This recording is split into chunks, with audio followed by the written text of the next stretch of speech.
Hi, good day. Welcome again to my YouTube channel. Ako po si Sepi, S-E-P-H-I-E. For today's video, pakita ko paano mag-assemble ng mga budget fixie wheel bike na na-order nyo sa online. Meron tayo dito ay Solana Evolution Steel. So, madali lang naman po tubuin. Papakita ko sa inyo paano. So, ang kailangan nyo lang ay itong mga tools na ito. Martilyo, flat screw, panghigpit ng lock ring, pin whip para sa cog. Meron talaga special tool para sa lock ring. Kaso nga lang ay madaling masira. So, dito may tamang technique lang na paghigpit para di mabangasan kagad yung lock ring. So, ito, size 10 wrench. Gunting, kung di nyo kaya baklasin yung zip tie, pwede nyo gupitin. Yan, size 5 Allen, size 6 Allen, and size 8 na Allen din. Ito naman para sa itong bracket bolt. So, size 5 sa stem or lever. Size 4 sa stem din. Tapos size 12 size 12 para doon sa saddle. Then size 15 sa pedals. And a spanner just in case na hindi magkasya sa wrench natin. Kung may spanner kayo or mas manipis pa dito, may isa kasi di nagkakasya. So, okay. So, nakita niyo yung tools. Ngayon naman ay simulan natin. Ang una kong ginagawa, binabaklas tong zip tie. Pag may kuko kayo, pull nyo lang to. Yan, pull, paghiwalay nyo, tapos gamitan nyo yung kuko. Kung may kuko, natural, meron kuko. Kung mahaba-haba pala, ibig sabihin. Or kung di nyo kayang kuko, hanap yung matalas na payat, flat na flat. Yan. Kasi pagbukurin nyo lang sila, tapos hila. Okay? Yan. Kasi sayang to, nagamit pa tong zip tie natin.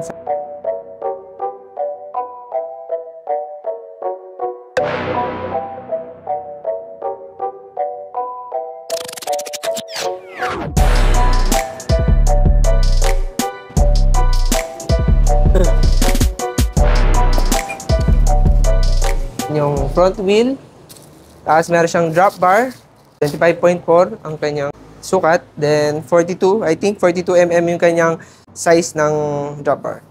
Meron siyang box, so nandito na yung ibang parts niya. So meron siyang kasamang bar tape, yan, bar tape, side stand, so may option kayo kung ayaw nyo ikabit yung side stand or gusto nyo ikabit, and seat post, saddle, then lever, brake lever niya, rear caliper for emergency brake. Ito yung pedal niya. Yun nga lang, ang pedal na kasama niya ay walang butas. Yan talaga yung kasama niya. Siyempre budget, so binudget nila. Yan talaga, pag budget, full bike. Unlike sa build, maganda talaga pag build. Ito yung standard crank 4080, steel crank arm and steel chain ring. Yun nga lang, hindi siya bolt type. Naka-rivet siya. Kung makikita nyo dito, naka-rivet lang siya dito. Pag nagtagal, issue dyan ay umiikot yan pag nagtagal. Pag napalakas ang inyong skid. Back pedal. Yan. Pero okay na yan kung sa budget. Yan talaga. Stem bolt niya, lock. Hindi nyo dito yung mga kalat sa box. Hindi makalat. Reveal na natin. Ganda ng kulay. Yellow. Parang Pikachu yellow. Paano ba mag-anas Pikachu? Pikachu! Ay, mali. Paano ba si Pikachu? Parang Pikachu na may steroid yun, ha? Pikachu!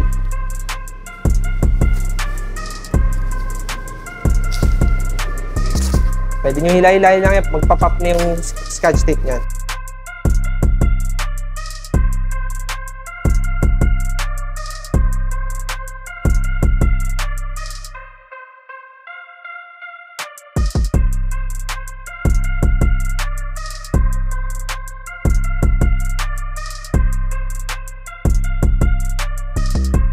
Size 12.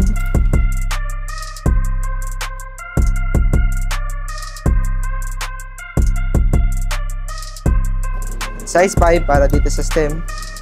Luwagan nyo muna. Kasi may fit siya.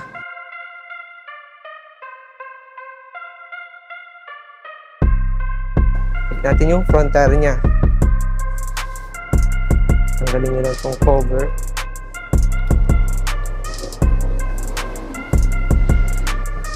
Size 15 naman. Ito, ang nut nito. Shoot nyo muna. Siyempre, nakasako lang ho kasi ito. Itong ating mga budget fixable bike. So, prone talaga sa gas-gaso yan. Kita nyo naman may mga bubble wrap, meron siyang kung ano pang styro sheet wrap. Sheet. Para hindi siya magasgasan. Kaso hindi maiwasan ho yan kasi siksikan ho yan, nakasako lang eh. Size 15. So, ito, kikita nyo tong front wheel. Etong gitna ng gulong at ang gitna nitong butas, kailangan naka-sentro. Yan ang ano niya tire line niya. So, pag higpitan nyo, kukontrahin nyo. Huwag nyo yan sumama yung gulong. Pipigilan nyo. Minsan pagkabit, ba't ganyan wala sa align yung ano? Yung wheel set. Ay, hindi. Nasa pagkakabit niya minsan. Same din sa likod, ganoon din. Merong butas ito sa likod. Susundan nyo lang yun. So, middle ng tires, pinaka-middle, sa pinaka-middle ng butas. Then sa drop bar, size 4, Allen. Pwede nyo namang luwagan na lang ito, hindi nyo na baklasin yung itong part na to, front ng stem. Luwagan nyo lang para madali natin i-shoot ang drop bar.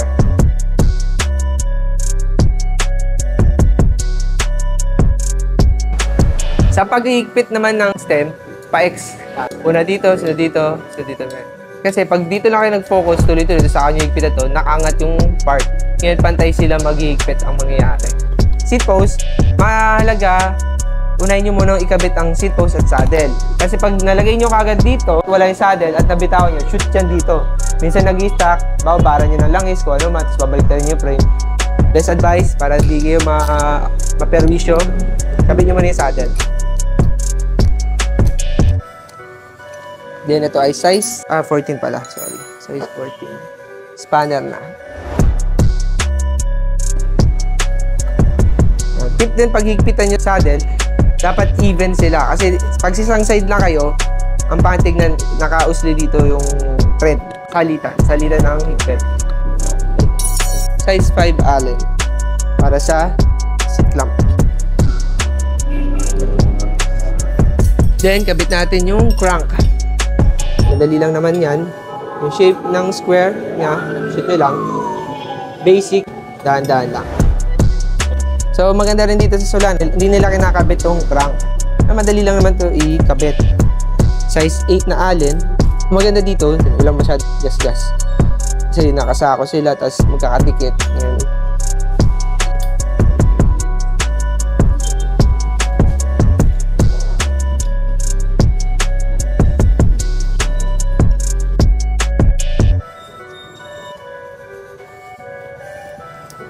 Okay, then size 15. Dito, may option kayo kung gusto nyo free wheel o naka-fix. Gamitin nyo lang size 10 para doon sa chain tensioner. Kaya di pa sanay sa fix, free wheel nyo muna. May preno naman tayo. Or kung gusto nyo mag-fix gear at medyo alangan, may emergency brake naman kahit pa paano.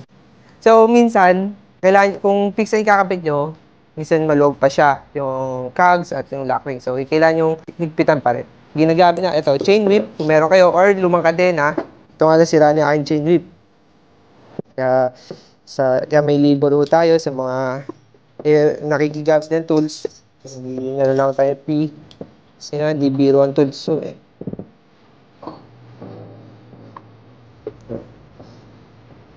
secure nyo lang. Kita nyo ng todo. Then, yan, flat screw na malapad. Or kung ano mang mapangtulak nyo dito sa lock nyo. Kontrahan siya, ang thread niya. Ito kung kinaganda kay Solana, kaya nagugusto ko sa Solana. Para sa budget fixable bike, yung thread ng fixie hub niya. Hindi, meron kasing isang fixie brand. Dati naman. Kaya lahat nagpapagawa sa akin noon, yung thread niya ay parehas. So pag nag-skid, na back pedal, naluwag din yung lock ring. So dun na prone siya sa cog slip. Kailangan kasi talaga, ang fixed thread ng fixie hub, kontrahan yung thread.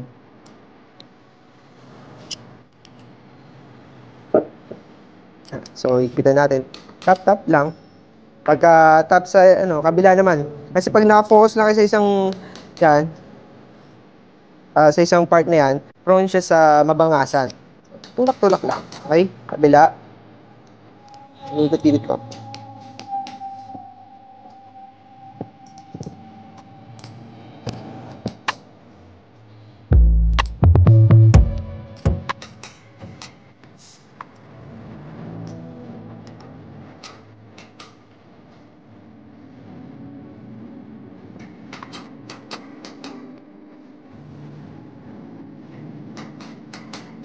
Tapos lilipat nyo pala din yung kanyang chain tensioner.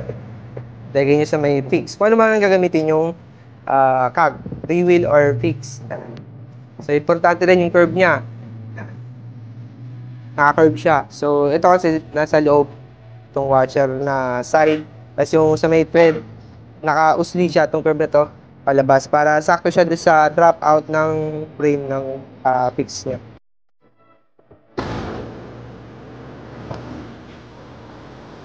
Size 15. Kunin nyo muna yung chain.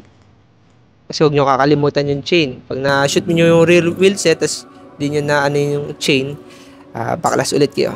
Ugutin nyo ulit siya.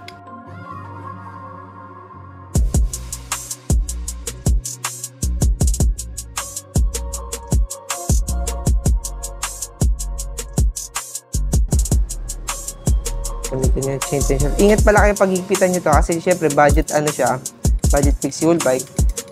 Mahuna itong chain tensioner niya. Pero sineserve naman yung purpose niya na ma-tension. Pero dahan-dahan lang kasi pag pinersa, nalulose thread or kasi manipis yung ito, yung sa may chain tensioner niya. Yan. Ito nyo lang yun. Kada higpit yan, binabanat niya na kagad yung kadena. Matatagal lang kaya. Yan. Kung may tulak, may pagtagal ng tension niya, pitik-pitikin nyo para malaman yung tension na, mahanap nyo yung tension na gusto nyo. Pwede natin bawasan. Pwede bilang onte. Okay. Then, size 15.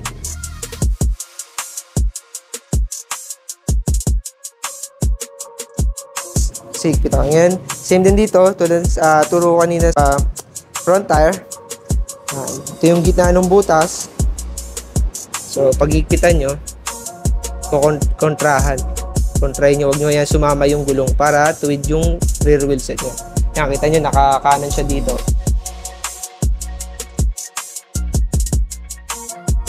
Kontrahin nyo siya. Tapos habang inigpitan, pipigilan nyo na hindi sumama yung wheel set.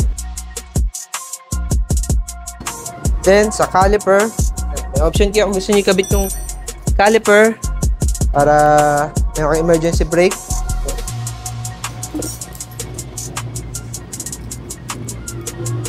Gamitan nyo lang ito ng size 10. Then, kunin nyo ito. Shoot nyo lang ito.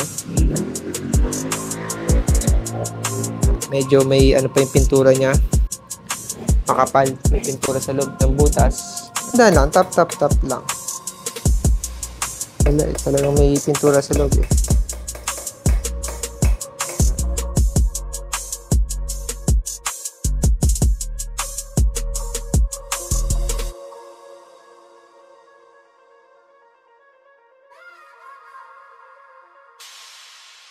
Sa brake shoe, size 10 din. Luwagan nyo lang siya, hindi mo kinatanggalin. Pagkaluwag yan.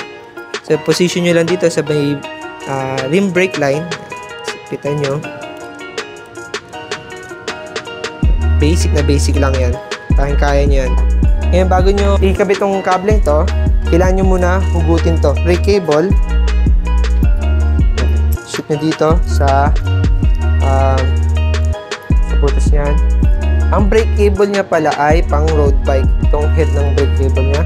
Size 5 Allen para paghigpit sa lever. Kung saan man kayo, left or right, kinabala ko sa inyo. Baliktaran naman ho ito. Ingat lang kayo, may tamang higpit ha. Kasi pag napasobrang higpit, alloy lang kasi din itong lever. So, pwedeng pumutok siya. So, pag nakuha nyo yung position na gusto nyo sa lever, kaya nyo higpitan. Kung may grasa kayo, dip nyo siya sa may grasa, sa may grease, bike grease. Para malagyan siya ng lubrication sa loob. So, na-shoot na natin siya dito. Luwagan nyo naman ito. Meron siyang butas dito, ha. Hanapin nyo na lang yung butas. Medyo tricky lang to part na to. Sangat nyo. So, ganyan onte. Meron pag na sumobra sa luwag, magkakalasan siya.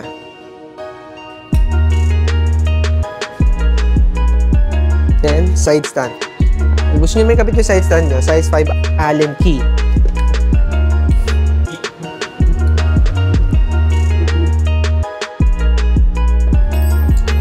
Sa likod tin thread niya. Sa pedals naman niya ay size 14. Size 14 bench. Laging tatandaan na meron left and right po yan sa thread niya.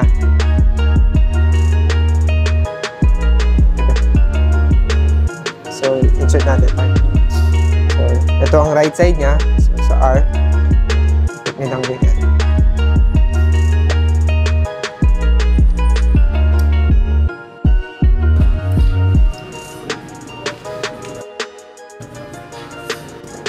Then, i-level natin yung saddle niya. Size 14 ang sa saddle niya. Level niya kung kaya niya sipatin. Or kung meron ka pang leveler, yan, patong niya lang dyan.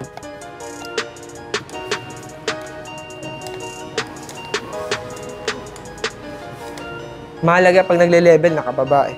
Nasa flat surface siya.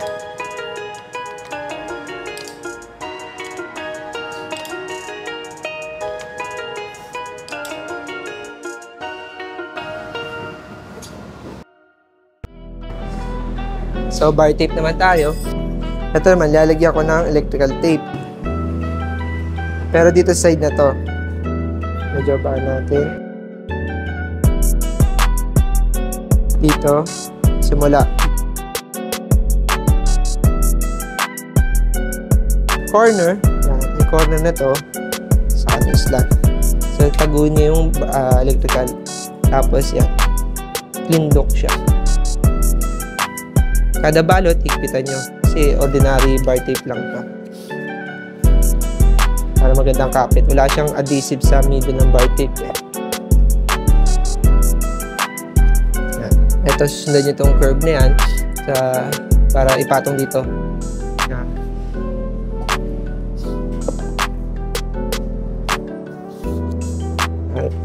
Tip na rin, twist nyo na rin pagka balot, tapos twist nyo rin para tight yung pagkakabalot ng bar tape.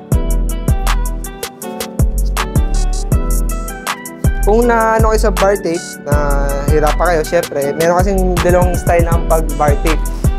Yung mula dito sa baba, sa may end ng drop bar, yun talaga yung traditional sa road bike. Pero kadalasan sa fixie kasi gusto nila clean look. So, at yung mga stock bike, dito naman sa ibabaw nagsisimula. Kaso, nakaka-apekto din ng performance yun. Sa grip, madaling makalbo ang bar tape. Kasi yung may tamang pag-ikot siya sa pagbalot. Then, pag gugupitin nyo siya, paslant.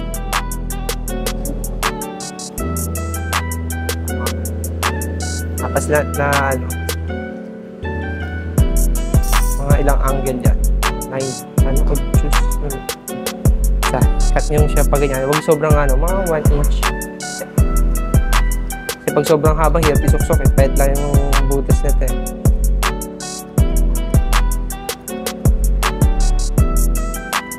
Tapos yung bar end.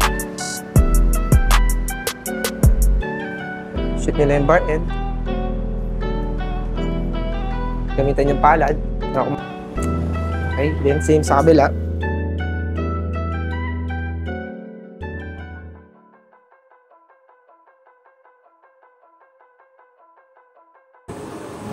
Para pantay, minsan gamitan yung panukat. Ako, gamit ko daliri ko. Mga 3 fingers. 3 fingers. Goods na. Goods na ang 3 fingers.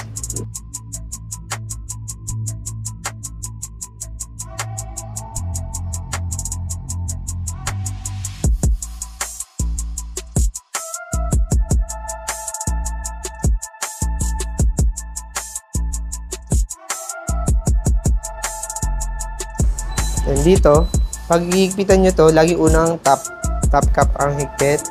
Then, may tamang torque lang, tamang tension lang ng higpit. Kasi pag sinobra nyo higpit yan, titigas yung inyong manubela. Kasi naka-ball bearing headset pa lang to eh. Pwede yung konting luwag. Yan, pwede na ikot. Then, sentro nyo lang. At i-align nyo. Yan, yung middle ng frame, middle ng stem, middle ng gulong. Yan, yun ang i-align nyo. Sipatin nyo talaga. Parang mag-imagine kayo ng line. Yan. Straight line ng frame, middle, middle itong bolt, middle ng stem, middle ng tire, middle din ng fork. Pag na-sentro nyo na, ipitan nyo. Kaya ang pag-higpit ng stem, tulad ko, unahin yung top cap, sunod ay bottom part ng stem. Kasi minsan ang nangyayari, pag inuna nyo ang taas, hindi siya na-compress, aalog-alog yung manubela nyo. Dito siya, mawawabol-wabol siya dito. So may tamang paghigpit din yan. Yung tool ng torque na torque pang tension talaga, dahan-dahan lang. Parang hinihila nyo lang ng daliri nyo. Ayan, hinihila nyo lang yung daliri nyo. Kasi pag yung pinersa nyo, baka pumutok. Aloy lang kasi ito pag nasobra sa pagputok. Ay, pagputok, sorry. Nasobra sa higpit, puputok siya. So dahan-dahan lang. Ako kabisado ko na yan. Ginaganyan ko lang siya. I-bash nyo kung may alam pa kayo, di kayo na.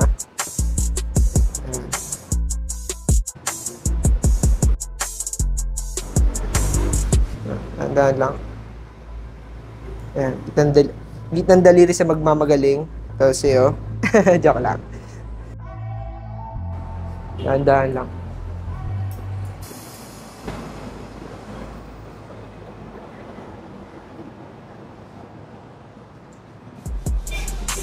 Then, check nyo kung mahigpit na kasi baka lumuwag siya.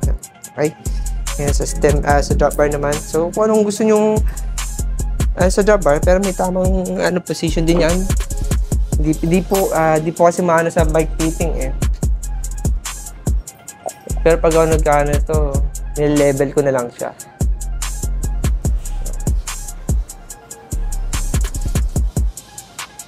Adjust nyo na lang kung saan kayo mas komportable or kung anong recommended ng inyong bike fitter.